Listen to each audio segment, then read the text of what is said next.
What's up, guys? Welcome back to 8 Ball Sports here with another post-game analysis. Wearing a different hat backwards. Just took a shower. As you can see, I changed the shirt, and I like to keep my hair pinned back for until I go to sleep normally. Sounds weird. Sounds like I have a ponytail. I don't have a ponytail. But as you can see by the title, today's video: Miami versus Notre Dame. A 30-27 final. Very, very close finish. Started off very bad for Miami. Notre Dame, very quick start, something they had not been able to do really in any game this season. But they couldn't maintain that. Miami makes the comeback, but just wasn't quite enough as Notre Dame to get 10 points in the fourth quarter to kind of answer that comeback, and ended up winning by 3. We'll talk about kind of why I think Notre Dame won this game. Obviously, they were the better team, I guess, but in some areas, and they weren't the better team in others. Running the ball, Miami struggled today. Mark Walton was 18 for 45, which is not a good average. I haven't done the math, but it's less than 3 yards a carry. Yeah, it's less than 3 yards a carry. He did have a touchdown. But the whole team together, now obviously sacks count as rushing yards for quarterbacks, but the whole team together had 18 rushing yards. And they had to rely on their passing game, and Brad Kaya is not a bad passing quarterback. He is a pretty accurate one, 26 for 42, 288, a touchdown, a pick. But, they just didn't have that. If they have to be able to run the ball, you have to stay balanced, or Notre Dame was going to know his coming on defense, and that's exactly what happened. Receiving for Miami, Stacy Coley, I believe, 7 catches for 81 yards. Amon Richards, 3 for 51, and David Njoko. I wrote these notes a few hours ago, right after the game ended, and I don't know if that's how you say his last name, sometimes by handwriting, but it looks like Njoko, 4 for 45, and a score. Kicking, they were 2 for 2 for kicking. Total offense, only 306 yards, obviously the 288 passing yards, plus the 18 rushing yards. So a pretty bad performance by the Miami offense. Really, if they had gotten off to a better start, if they just played like they did in the second half, the entire first half, they probably would have won this game. Because Notre Dame's not a good football team this year.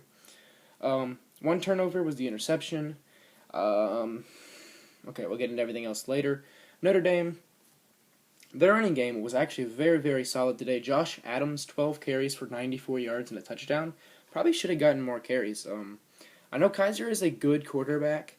For all these people are putting him as like the top quarterback to go in the next year's draft. He may be the top quarterback, but I don't think he is a great talent. I think he is a very solid quarterback, but there's a reason Notre Dame is now like 3 and something, 3 and 5, 3 and 6. I'm not sure. And you can't put the blame on him. Like all on him, obviously. It's not hardly any of it's been his fault, but that top quarterback is supposed to be able to lead this team through adversity, and I think he's done an okay job. He had a pretty good game, 263 yards, 2 touchdowns, but I don't think he's going to be great in the NFL. I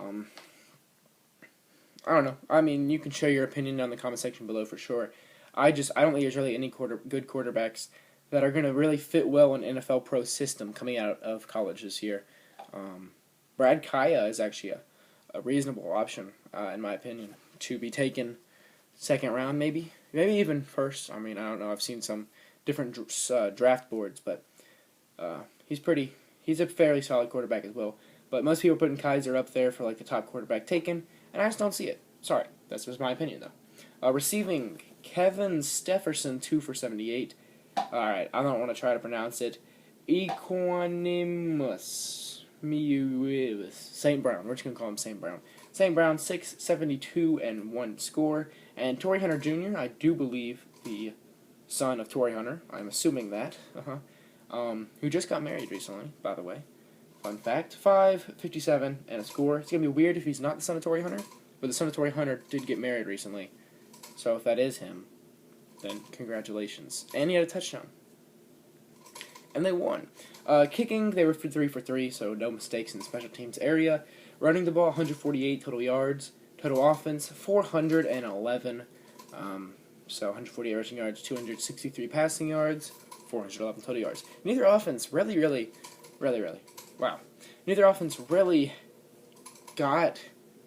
I don't know. Notre Dame has obviously kind of been had a lackluster season this year, but they're still solid. So if you can hear that, it's my I'm not even gonna try to explain, but okay, and that sounded weird.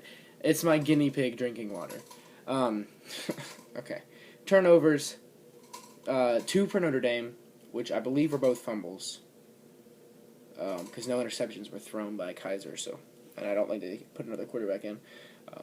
They could put him at Lake Zaire, but I don't know. Penalties. So for both teams, Miami 10 for 86, pretty big number right there. And Notre Dame was 7 for 53. So neither team really disciplined in this game, and it did cost Miami. Maybe cost them the game, honestly. Third downs, Notre Dame was 50%. Miami was not. They were a little, probably around, 7 for 19. I'm trying to do quick math. I know 7 for 21 would be 33%, so they're probably in the 35 to 40% range. High 30s is probably what I'm going to say. Somewhere in that range. If you want to do the math, you can. This is going to be a little bit of a shorter recap compared to the other ones I posted, but I need to get these done because I promised you guys 9 recap videos today. This is the fourth one coming out. You got Baylor. Wait, did I promise 9? Because it may only be 8. 4, 5, 8. You got 8 recap videos coming out today. Maybe 9. I could talk about the Tennessee game, which just ended. I don't know. But Miami, Notre Dame. So anyway, sorry for stressing this up. You have the Baylor, Texas, Auburn, Ole Miss, Florida State, Clemson, which is happening right now, which is a commercial break, and who's the other one? Wisconsin, Nebraska. Great game there too. Anyway, gonna wrap this up fairly quickly. Miami's, they barely beat themselves. Notre Dame's defense has not been impressive this year. And they simply could not take advantage of a pretty weak defense in Notre Dame. And Deshaun Kaiser, great quarterback, did a good job of leading his team. No, didn't turn the ball over. I don't believe himself. He may have fumbled. I'm not positive, but penalties cost Miami. Not being able to convert on third down cost them, and eventually, just a slow start really cost them this game. As you can probably tell by the title, which I'm probably going to name now. Slow start for Miami. I don't know. But, hope you guys enjoyed this recap video. If you did, be sure to leave a like on the video. Really, really helps. So I really appreciate that. Be sure to subscribe to the channel if you like these post-game analysis / recaps, whatever you want to call them. And, comment down below. You're a Miami fan, Notre Dame fan, your opinions. Do you think Deshaun Kaiser should be the top quarterback in this upcoming draft? Miami's lost 4 straight now. Do you think their start was a flop? Notre Dame, are they actually a bad football team, or are they actually good and just struggled? You give me all your opinions down below. That was weird. Give me all your opinions down below, and I will see you guys later.